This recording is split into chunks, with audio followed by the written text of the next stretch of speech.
WHO reform के बारे में डिस्कस करेंगे इस लेक्चर में। रिसेंटली न्यूज में है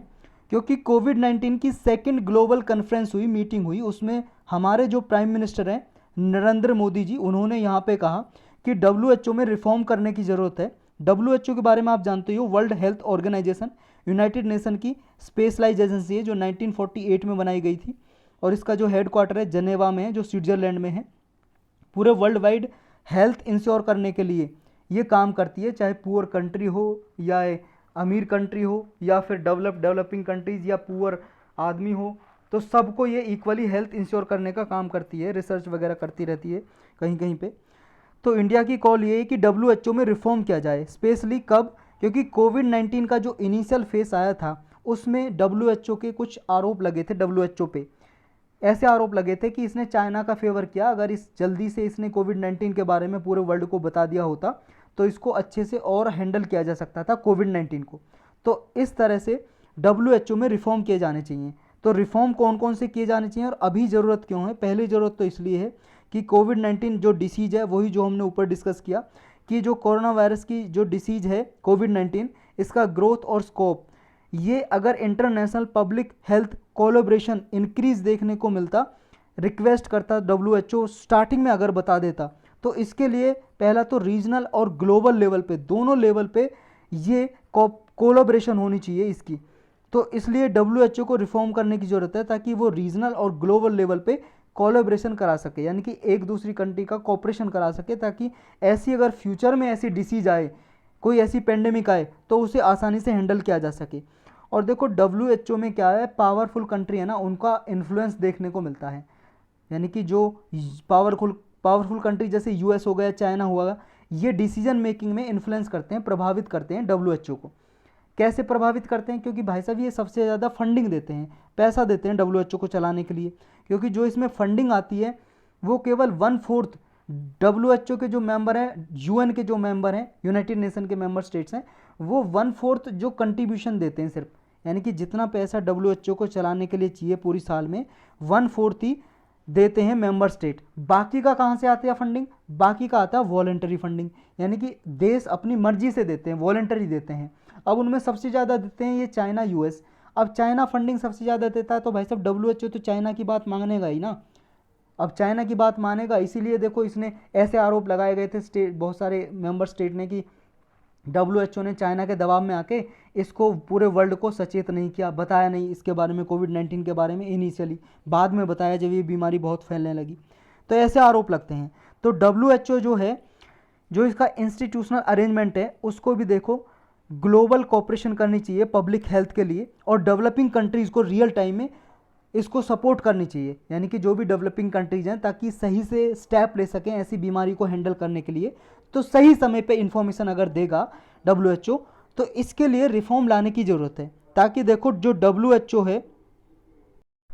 ड्रग वगैरह की या दवाई वगैरह की रिसर्च करने के लिए कोई मल्टीलेटरल ऑर्गेनाइजेशन या WHO ये रिसर्च वगैरह नहीं कराती है। इसलिए अगर मान लो WHO में रिफॉर्म किया जाए तो इसके लिए ये सजेशन भी दिया जाता है कि WHO या कोई मल्टीलेटरल ऑर्गेनाइजेशन हो जो ड्रग वगैरह के बारे में रिसर्च वगैरह करे। तो कौन कौन से और रिफॉर्म वगैरह हैं सजेस्ट किए गए हैं, वो रिफॉर्म डिस्कस करते हैं। फिर इंडिया ने कौन कौन से रिफॉर्म, सुधार, संशोधन सजेस्ट किए हैं, सलाह दी है, वो भी डिस्कस करेंगे।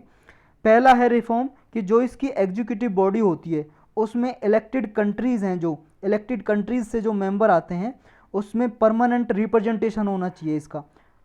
यानी कि सारे मेंबर से परमानेंट रिप्रेजेंटेशन हो एग्जीक्यूटिव बॉडी में। और ये जब भी रिक्वायरमेंट हो ये बॉडी मिले, इसकी मीटिंग हो और डायरेक्ट एक्शन ले WHO द्वारा ये एग्जीक्यूटिव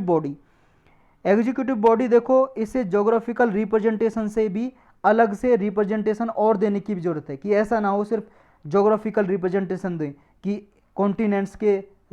से रिप्रेजेंटेशन दें, कि जैसे मान लो एशिया से कुछ मेंबर ले लिए, अफ्रीका से ले लिए, नॉर्थ अमेरिका, साउथ अमेरिका से, ऐसा ना हो, बल्कि इसमें ऐसा भी हो कि लार्जेस्ट जो इकोनॉमीज हैं उनका रिप्रेजेंटेशन हो, जो लार्जेस्ट पॉपुलेशन है जिस कंट्रीज़ में उनका भी यहाँ पे रिप्रेजेंटेशन हो एग्जीक्यूटिव बॉडी में। और जो WHO है, देखो ऐसा अभी तक जो इसका इन्वॉल्वमेंट है वो ड्रग रिसर्च में नहीं होता, जैसे हमने ऊपर डिस्कस किया।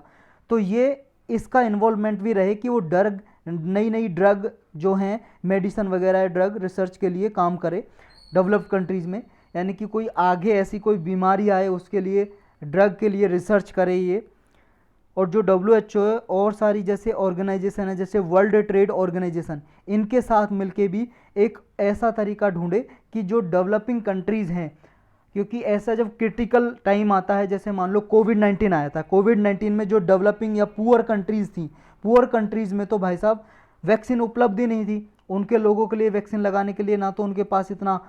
मनी थी उनके पास कि वो खरीद सके, ना खुद रिसर्च कर पा रहे थे कि उनके पास इतना साइंटिफिक डेवलपमेंट भी नहीं था, रिसर्च डेवलपमेंट का है नहीं उनकी कंट्रीज़ में। तो ऐसी टाइम में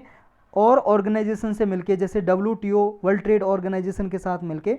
अफोर्डेबल एक्सेस कराया जाए ड्रग्स का ऐसी कंट्रीज़ को क्रिटिकल समय में, यानी कि कम कीमत में उनको दवाइयाँ उपलब्ध की जाए, ऐसा भी इसमें एक सिस्टम होना चाहिए।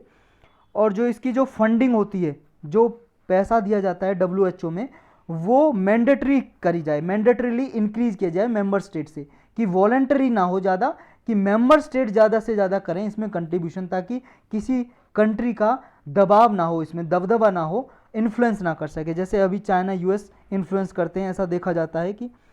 क्योंकि वॉलेंटरी कंट्रीब्यूशन वो ज़्यादा करते हैं।